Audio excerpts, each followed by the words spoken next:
안녕하십니까? 인생의 복잡한 문제들을 말씀으로 단칼에 해결해주는 김종근 목사의 쾌도 남마입니다.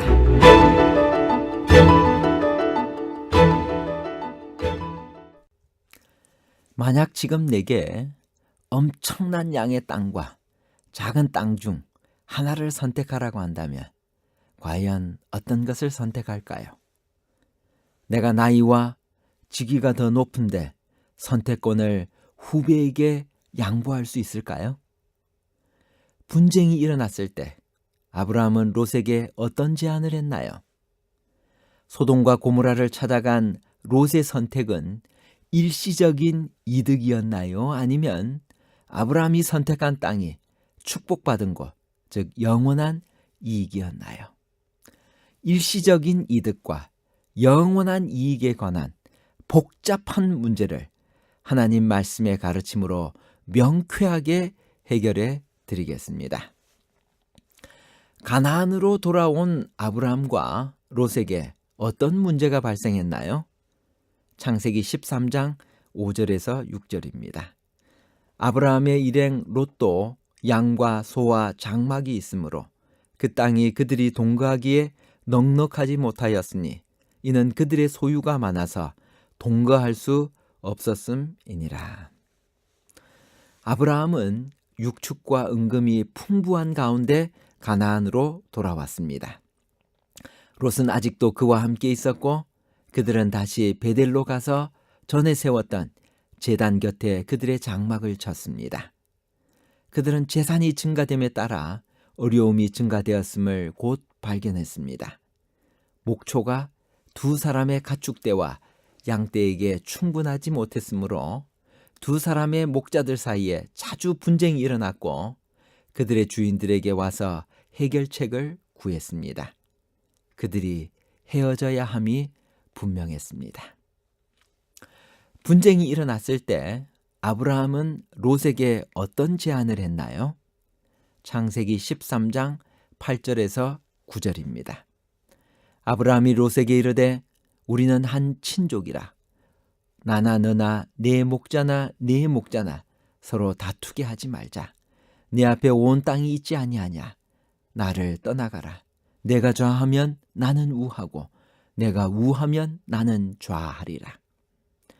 아브라함은 나이로나 친족 간의 촌수로나 재산으로나 지위에서 롯보다 윗사람이었습니다. 그러나 화목을 유지하기 위한 계획을 그가 먼저 제안했습니다. 비록 하나님께서 친히 온 땅을 그에게 주셨음에도 불구하고 그는 공손히 이 권리를 양보했습니다. 아브라함은 어떤 정신으로 양보했을까요? 로마서 12장 10절 형제를 사랑하여 서로 우애하고 존경하기를 서로 먼저 하며. 아브라함은 자연적인 관계로서만이 아니라 참 하나님을 경배하는 자로서 우리는 한 골육이라 나나 너나 서로 다투게 말자고 했습니다.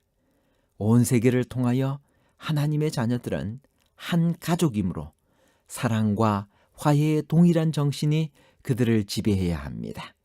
형제를 사랑하여 서로 우애하고 존경하기를 서로 먼저 하는 것이 우리 구주의 가르치심입니다.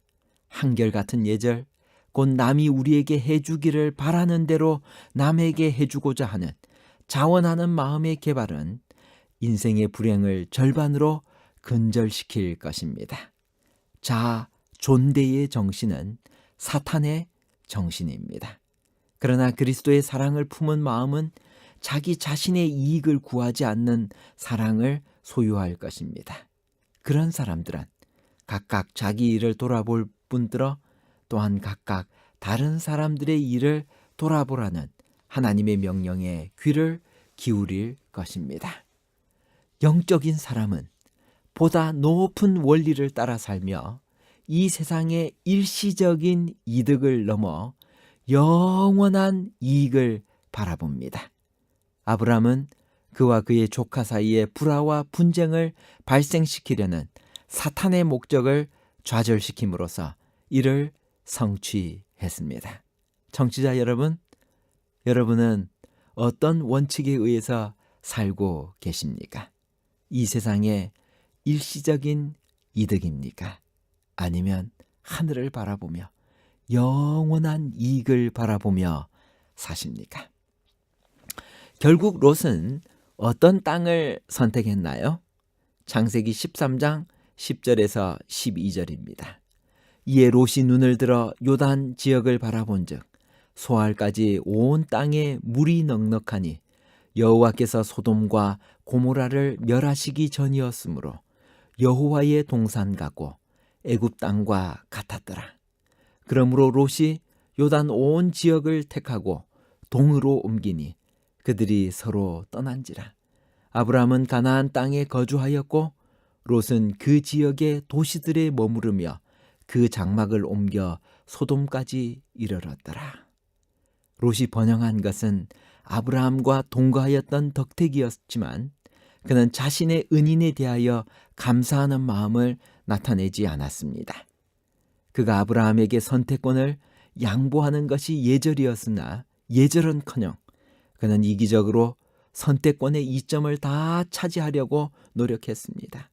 그가 눈을 들어 요단들을 바라본 적 소알까지 온 땅에 물이 넉넉하니 여호와의 동산 같고 애굽 땅과 같았다라고 말합니다. 롯과 작별한 후에 아브라함은 하나님께로부터 어떤 약속을 받았나요?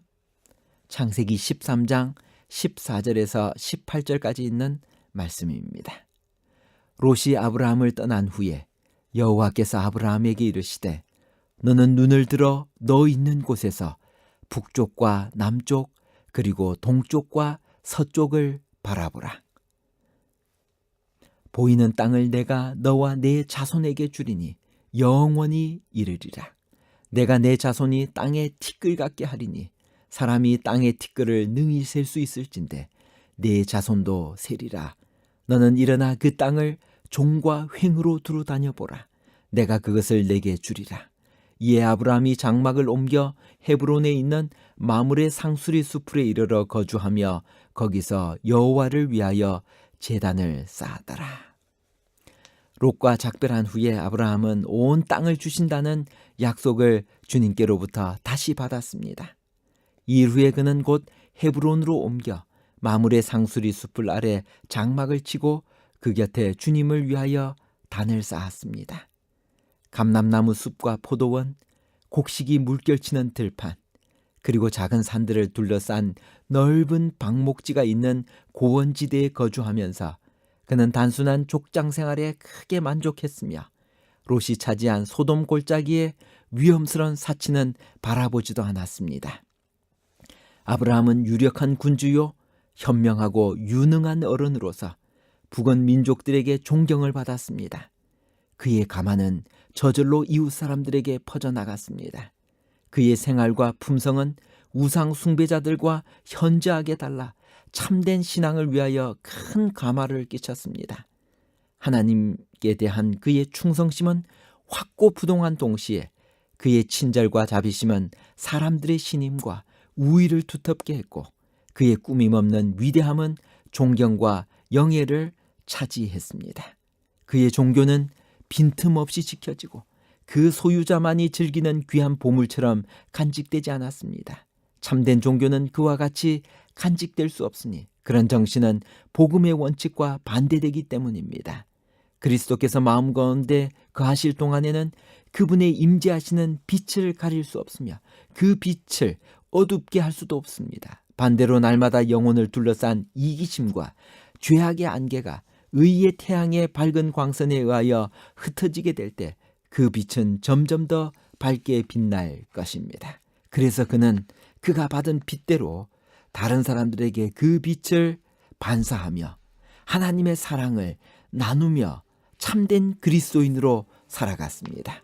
하나님께서 이 마지막 시대를 살아가는 여러분과 저에게 아브라함에게 하셨던 것처럼 어떤 계획을 가지고 계실까요?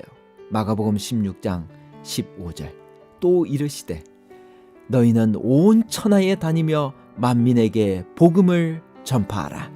부조와 선지자 132페이지에서 134페이지에 이렇게 말씀하십니다. 하나님의 백성은 지상에 있는 그분의 대표자들이다. 하나님께서는 그들이 세상의 도덕적 흑암 가운데서 빛이 되기를 원하신다. 그들은 온 나라의 온 곳 고을과 도시와 촌락들에 흩어져 있는 하나님의 증인들, 곧 하나님께서 믿지 않는 세상에 당신의 뜻을 알리며 당신의 은혜의 기사를 전하실 통로들이다. 큰 구원에 참여한 자들이 모두 그분을 위한 선교사가 되는 것이 그분의 계획이다. 여러분, 하나님은 여러분과 저를 온 세상에 복음을 전하는 선교사가 되기를 바라고 계십니다. 그리스도인의 경건성은 세상 사람들이 복음을 판단하는 표준이 된다.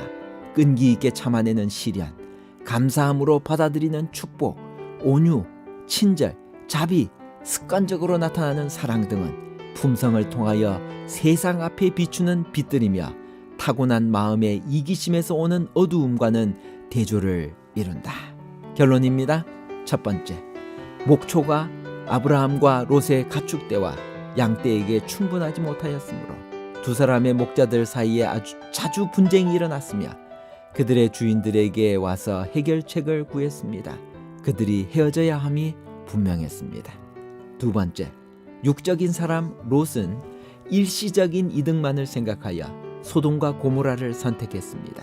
그러나 영적인 사람 아브라함은 보다 높은 원리를 따라 살며 이 세상의 일시적인 이득을 넘어 영원한 이익을 바라보았습니다.